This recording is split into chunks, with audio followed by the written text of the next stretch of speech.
మట్టి చినుకుని కలగలిపి చూడాలని ఎవరికి అనిపించిన చూడొచ్చు నా చెలియని నిన్నాళ్ళిలా తనొస్తాడని చూడాలట ప్రతి దారిని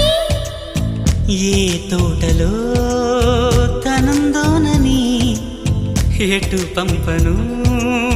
నా మనసుని